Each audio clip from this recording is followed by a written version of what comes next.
북한군의 피격대 숨진 공무원이 탑승했던 어업지도선이 어제 목포항에 입항했습니다. 해경 고장난 CCTV에 대해 국가수의 분석을 의뢰하고 국방부에 자료를 요청하는 등 숨진 공무원의 마지막 행적을 밝히는 데 주력하고 있는데요. 오늘 이슈 완전 정보, 김성훈 변호사와 함께 이 문제 집중적으로 다뤄보겠습니다. 어서 오세요. 안녕하세요. 네, 변호사님. 주요 질문만 일단 좀 굵게 짚어보면요. 네. 과연 월북 의사가 있었느냐? 시신은 불에 태웠느냐? 뭐 그런 종류가 아니겠습니까? 또 사살 전후의 정황은 어떻겠는가? 뭐 이런 부분 같은데요. 네. 하나하나 짚어볼까요?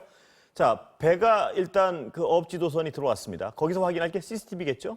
네, 일단은 지금 구체적으로 어떤 이유 때문에 이것을 초기에 군에서 월북으로 발표를 했는지가 명확하지 않은 상황입니다. 그렇습니다. 그래서 이제 당시의 행적이라든지 여러 가지 재반 내용들에 대해서 검토를 해봐야 할 것이고요. 저는 아까 주요 쟁점들을 말씀해 주셨는데 사실 더 중요한 부분 중에 만약 하나를 더 하자면은 그렇다면은 향후에도 이제 이런 사고들이 발생할 수 있고 문제가 있을 수가 있는데 이럴 경우에 그러면 어떻게 대응을 해야 하는가? 우리 군과 정부에서 어떻게 대응을 해가지고 국민의 생명을 보호할 수 있는가? 왜 대응이 늦어졌고 왜 그 시간대가 그렇게 오래 걸렸고 또 그런 문제들이 사후적으로 확인됐는지 부분도 아마 밝혀질 것으로 보여집니다. 예, 그 말씀하신 부분 자체가 어떻게 되면 어떻게 사살 전후의 그렇습니다. 상황이 어떻냐, 뭐 이런 걸 봐야지 그런 어떤 문제도 맞습니다. 왜 대응이 예. 늦었냐도 같이 연결돼 있는 것 같은데 네. 일단 어업지도선상의 CCTV를 확인하면 만약 확인이 된다면 네.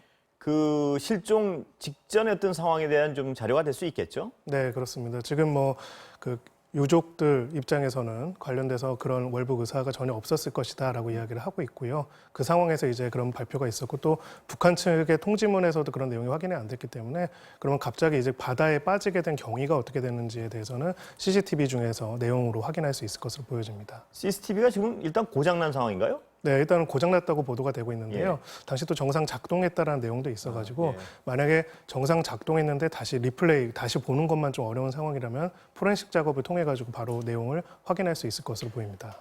그 실종 직전의 상황을 알아보는 데는 CCTV가 굉장히 중요한 것 같고요. 또 네. 녹음 자료도 있지 않습니까? 배에는? 네, 그렇습니다. 그 항해에 관련된 일종의 블랙박스 같은 예. 역할을 하는 자료들이 또 있고요. 또 개인적으로 이제 이 당사자분의 여러 가지 기존의 행동이나 이런 부분들에 대해서도 함께 조사가 이루어지는 것으로 이야기가 보도되고 있습니다. 지금 말씀해 주신 CCTV 자료랑 녹음 자료, 블랙박스 자료가 있으면은 그 실종 직전에 월북 의사가 있었는지 혹은 그 비슷한 어떤 정황을 짐작하게 할 수 있는 자료가 있었는지 네. 그게 확인 가능한 것 같은데 더 중요한 자료는 군이 애당초 월북 가능성을 내비쳤단 말입니다. 네. 그거는 북한에 대한 어떤 감청 자료가 아니겠느냐 이런 추정이 나왔는데 네. 그 부분이 가장 확실하겠죠, 만약에 그렇다면.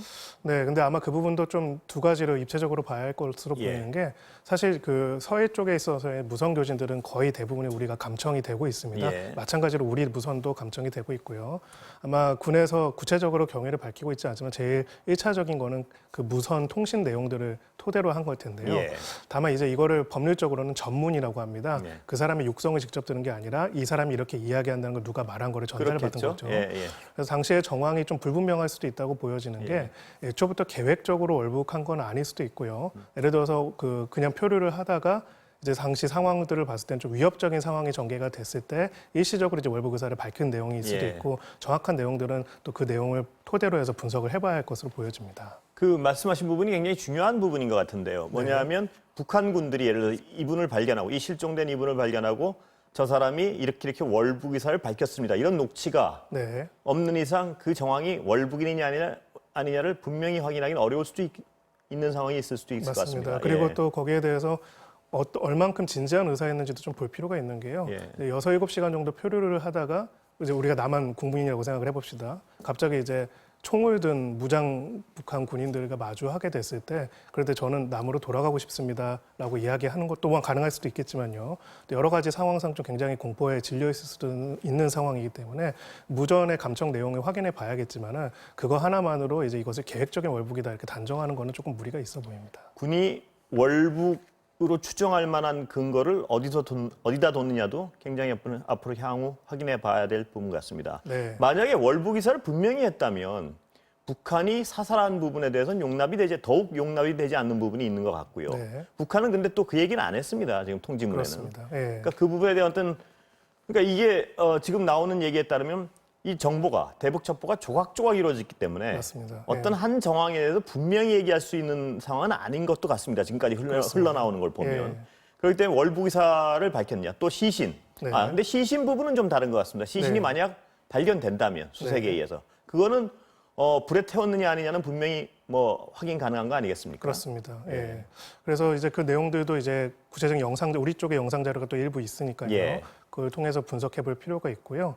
다만 이제 지금까지 들은 내용으로는 구명조끼를 착용한 것으로 보인다라고 했기 때문에 지금 북한 측의 설명이, 북한 측 통지문 설명이 몇 가지 굉장히 중요하게 안 맞는 부분이 있는 게요.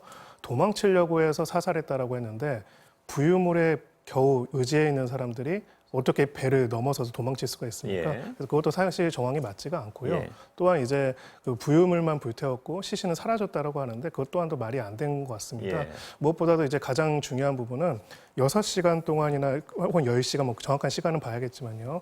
북한 쪽에서 정확하게 바로 이제 우발적으로 대응한 게 아니라 나름의 상당한 시간이 있었다는 것이죠. 예. 그래서 그 과정들에 대해서 이제 북한 측과도 이제 공동 조사로서 내용들을 밝힐 필요가 있어 보입니다. 그 통지문 내용 자체만 봐선 방금 말씀하셨지만 상식적으로 이해가 안 되는 부분도 몇 군데 있고요. 그렇습니다. 그렇기 때문에 공동조사가 더욱 필요한 부분이 있는 것 같습니다. 네. 근데 북한이 공동조사에 응할지 어쩔지는 모르겠지만 그 수색 부분은 네. 자신들이 수색해서 시신을 발견하면 넘겨준다는 얘기를 하는 거 봐선 어떤 가능성도 있는 것 같습니다. 네.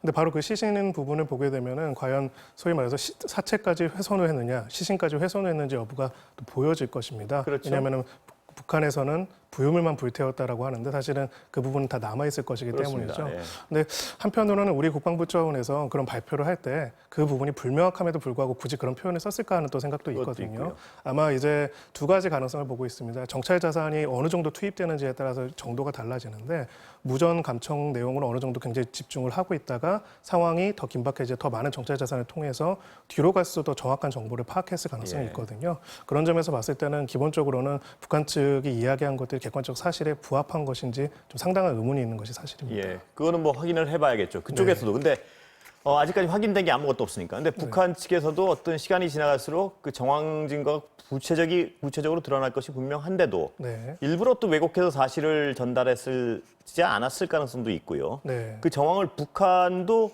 어떤 혼란이 있었을 가능성도 있고 그래서 공동조사가 더욱 필요한 것 같습니다. 보니까. 그렇습니다. 더군다나 그 80m 앞에서 신원을 밝혔다는데 그때 월북사를 표현했는지 그것도 또 의문이고요. 그렇습니다. 그때 뭐 소리 질러서 들릴 거리인지 안 들릴 거리인지 네. 그 바다 위에서요. 네. 하여튼 여러 가지 의문점이 있는 것 같습니다. 공동조사가 이루어져야 될 것 같은데요. 네. 예. 그래서 또 한 가지 중요한 부분이 이제 서해상에 그 해당되는 NLL 수역에서는 수많은 어민들이 계속 조업을 하고요. 예. 가끔 이제 북한 쪽에서 잘못해서 넘어오기도 하고 우리도 그러기도 합니다. 수많은 국민들이 왔다 갔다 할 수 있는 그렇습니다. 어떻게 보면 생명의 터전인데 예. 다시는 이런 사고가 발생하지 않도록 하고 그럼에도 불구하고 만약 이것이 고의적인 우리나라 국민에 대한 살해행위라면은 그 부분에 대해서는 또 조사 결과에 따라 가지고 엄정한 책임을 그렇습니다. 구하도록 아무리 다른 이제 지배 영역에 벗어나 있다 하더라도 그런 조치 또한 필요해 보입니다. 일단은 사실관계를 분명히 밝히는 게 굉장히 시급한 것 같습니다. 그렇습니다. 예. 이 북한 측에서는 그러니까 이 아까 다시 그 부분을 좀 짚어 월북 의사를 확인했다는 부분이 굉장히 중요한 것 같고요. 어떤 첩보들이 있는지, 어떤 정보들이 있는지, 네. 그 다음에 시신 훼손 여부도 분명히 중요한 사안이고요. 네.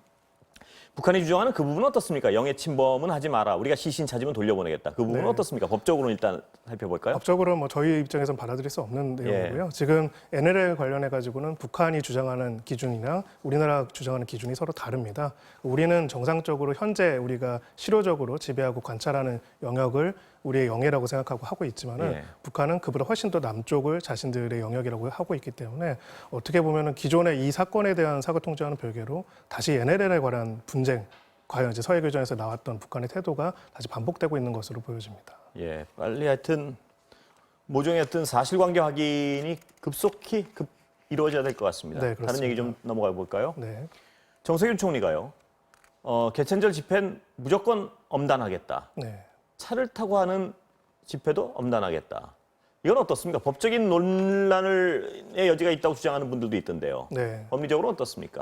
일단은 단계별로 보자면요. 집회 시위의 자유는 헌법상 기본권입니다. 그래서 국가 정부에 대해서 국민들이 자유로운 의사를 펼치기 위해 필요하죠. 다만 이제 코로나라는 미증유의 사태 때문에 그 방역상 위험성에 의해 가지고 여러 가지 제한 명령들이 내려지고 있는 상황인 겁니다. 드라이브 스루 집회라는 거는 사실 조금 새로운 형태인데요. 그러면은 차 안에 다 타은 상태로 이동을 하는 형태면은 집회 시에서도 보건상 위험성은 없지 않느냐는 주장이 되고 있는 거고요. 이 부분에 대해서는 이미 관련돼서 여러 가지 이제 금지 통고에 대한 집행정지 신청들이 이루어진 것으로 보입니다. 정부 입장에서는 어떤 형태로든 간에 이제 방역상 위험 사항에 처하는 거는 엄단할 필요가 있겠지만은 한편으로는 만약에 보건상의 객관적인 위험이 없는 상황이라면은 또한 집회 시위의 자유를 너무 과도하게 침해하는 것도 부당하기 때문에요. 그 부분에 대해서 판단해 볼 필요가 있고요. 쟁점은 두 가지로 나눠집니다. 도로교통법에서는 위험한 공동행위 금지라는 조항이 있습니다. 공동위험행위라고 해서요. 차 두세 대가 같이 열을 지어가지고 막 행렬을 막는 경우에는 면허를 취소할 수도 있고요. 징역형을 선고할 수도 있습니다. 근데 이제 이 경우에 집회시위법상 시위로서 그동안에는 차 형태의 시위가 없었기 때문에 이게 시위라면은 정당한 이유 없이가 안 되고 정당한 이유가 있는 경우가 되거든요.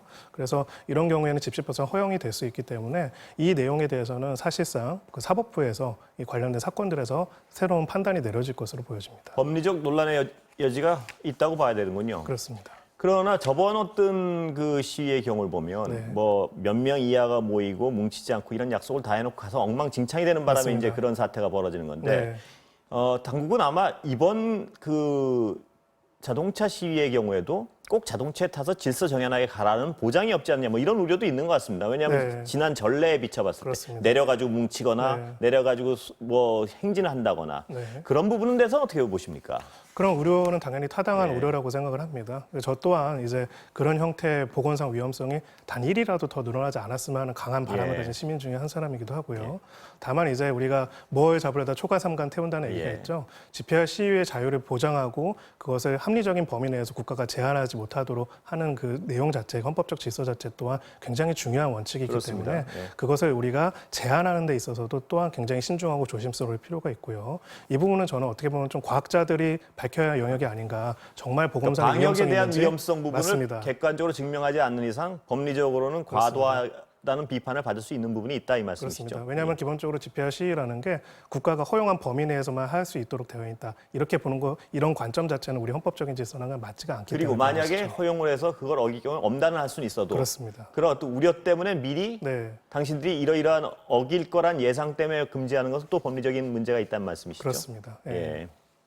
자, 마지막으로 조두순 얘기 좀 해보겠습니다. 조두순을 지금 안산으로 가겠다는 건 막을 방법이었어 고민인 건데요. 그렇습니다. 지금 역시 시간이 지나서 소급 적용이 안 되고 막을 방법은 없는 거죠 지금? 네. 형벌 불소급의 원칙 때문에 새로 법을 만들더라도 다시 또 제한할 수 있는 방법은 없고요. 그래서 이제 몇 가지 지자체 차원에서 방법을 만들겠다라고 하는데 사실 그것도 굉장히 좀 한계는 많이 있습니다. 왜냐하면은 그런 형태의 감시라든지 이런 부분에 있어가지고 일단은 그 내용 자체도 또 소위 말해서 조두순이 기본권 침해라는 이유로 문제를 삼을 수도 있고요. 또 한편으로는 그 또한 또 엄청난 법리적으로 비용이 그 역시 문제 삼을 수가 있다는 그렇죠. 말씀이시죠. 또 한편으로는 엄청난 또 비용을 국민 시민사회가 모두 다 부담하는 거기 때문에요. 과연 이제 이런 형태의 극악한 성범죄의 경우에도 지금까지 양형 기준 이런 것들이 제대로 된 것인지 또 피해자 보호를 위해서 지금 피해자가 이것 때문에 이사를 간다라고 하는데 이런 형태를 계속 이제 방치를 할 것인지에 대해서 좀 제도적으로 완전히 바꿀 필요가 있어 보입니다. 앞으로 분명히 제도를 바꿔야 될 것이고, 근데 그렇습니다. 당장 이제 그 문제 때문에 그런데요. 무도실무관 6명을 고용한데 이건 참 고육지책으로 보이는데 그렇습니다. 주민들의 불안감을 감안하면 또 아무것도 안 하고 있을 수 없고요. 그렇습니다. 당국으로서는 고민이 없을 수 없습니다. 근데 어쨌든 분명한 거는 저희가 이후에도 이제 재범의 위험성이 굉장히 높은 범행 형태 중에 하나가 또 아동 성범죄입니다. 이 부분에 대해 가지고는 국가적인 차원에서 어떻게 하면 진정한 재범을 사전에 막을 수가 있는지 다시는 발생하지 않을 수 있는지에 대해서 여러 시도들이 계속 되는 건 또 필요하다고 생각을 합니다. 지금 무도실문관 같은 경우에도 한계점들은 분명히 있겠지만은 그런 형태로서 하나에 그치지 않고 2개, 3개, 4개 계속 정책들이 나와서 그것이 실제적으로 어떻게 작용하는지를 보고 또 계속 늘려가는 그런 노력 또한 필요해 보입니다. 오늘 말씀 감사합니다. 감사합니다.